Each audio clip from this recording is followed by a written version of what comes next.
राजस्थान के छोटे से गांव नयासर के किशन ने अभी कॉलेज खत्म ही की थी। अब पढ़ाई पूरी हो चुकी थी। मम्मी ने किशन से कहा, अब तो तेरी कॉलेज भी पूरी हो गई।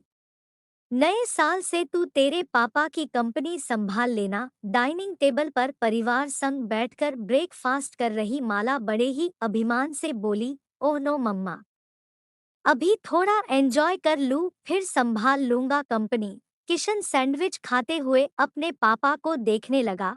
ठीक ही तो है माला, अभी कंपनी ने फ्रेशर्स की वैकेंसी नहीं निकाली है। तुम न्यूज़पेपर जरूर पढ़ते रहना। और विनोद नैपकिन से हाथ पोंछकर खड़े हो गए।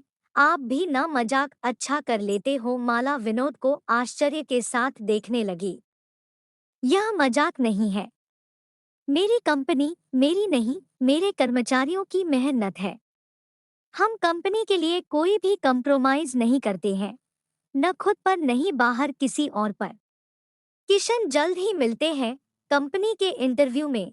और विनोद सामने रखी घड़ी में समय देख तेज कदमों से बाहर की ओर चल दिए। डाइनिंग हॉल में माला की ओर देख किशन मुंह बिगाड़ते हुए बोला, पापा ऐसे होते हैं। और वह भी अपने कमरे में चला गया। 4 दिन बाद ही सुबह सुबह माला अखबार लिए किशन के कमरे में आई और बोली, देख आज तेरे पापा की कंपनी में इंजीनियर की वैकेंसी निकली है। तू बायोडाटा जरूर भरकर भेज देना। अपने पापा की कंपनी में भी बायोडाटा भेजना पड़ेगा। पता नहीं क्या बताना चाहते हैं। उसे बड़बड़ाते हुए देख माला न्यूज़पेपर को बेड पर फेंक गुस्से से देखते हुए उसे डांटना ही चाह रही थी कि खुद को रोक वह कमरे से बाहर चली गई। ओह, अभी मैंने अपना बायोडाटा नहीं बनाया। मेरी न्यू ईयर की पार्टी भी है। रोहन से फोन कर पूछता हूँ। और बुझे मन से रोहन को फोन कर उससे बातें करने लगा। तेरे तो मजे हैं। तेरे पापा की कंपनी में आज ही इंजीनियर की वैकेंसी निकली है। बायोडाटा तो मुझे बनाना है। तुझे बायोडाटा की क्या जरूरत? रोहन उसका मजाक उड़ाते हुए बोला। अपना मजाक उड़वाने के लिए नहीं फोन किया था। अब बाकी बातें बाद में, पहले बायोडाटा बनवा, वरना फोन रखता हूँ। फिर दोनों ने मिलकर अपना अपना बायोडाटा बनाया और कंपनी में मेल कर दिया। विनोद कंपनी में अपने ऑफिस में बैठे हुए कभी उठते तो कभी बैठते। तभी माला का फोन आया कि उसने किशन को वैकेंसी के बारे में बता दिया। उसके बाद कंपनी के एचआर डिपार्टमेंट से भी फोन आ गया कि किशन की इंजीनियर पोस्ट के लिए एप्लीकेशन आ गई।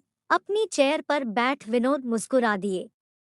आज कंपनी में इंजीनियर्स का सिलेक्शन है। किशन भी कॉल लेटर में बताए समयानुसार आ गया। ऑफिस में सभी को जानते हुए भी इंटरव्यू के लिए आए उम्मीदवारों के बीच बैठा किशन अनजान बनकर कुछ देर तो बैठा रहा, लेकिन जैसे ही इंटरव्यू शुरू हुए वह सबसे पहले उठकर जाने लगा तो रिसेप्शनिस्ट ने उसे रोक दिया। आपका समय होगा तब मैं आपको बुलाऊंगी। और वह भेजे गए कॉल लेटर की सीक्वेंस के अनुसार उम्मीदवार को इंटरव्यू के लिए ऑफिस में भेजने लगी। किशन 2 घंटे बैठा रहा, जबकि साथ में आया रोहन इंटरव्यू के बाद सिलेक्शन की खुशी भी साझा कर घर लौट चुका था। किशन मल्होत्रा, अब आप इंटरव्यू के लिए अंदर जा सकते हैं। रिसेप्शनिस्ट के कहते ही वह ऑफिस में गया। वहां अपने पापा को न देख चुपचाप कुर्सी पर बैठ गया।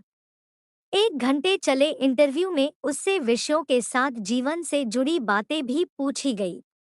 अंत में सिलेक्शन कमेटी ने उसे बाहर बैठ इंतजार करने को कहा। किशन फाइल्स लिए उठकर बाहर निकला ही था कि गेट पर खड़े विनोद ने उसे गले लगा लिया। बेटा, तू सेलेक्ट हो गया मेरे इंटरव्यू में। चल अब अपने ऑफिस में बैठ। विनोद से इस व्यवहार की तो किशन ने उम्मीद ही नहीं की थी, लेकिन सामने से मुस्कुराते हुए माला को आता देख वह सब मामला समझ गया और विनोद के फिर गले से लग गया। पापा ऐसे ही होते हैं।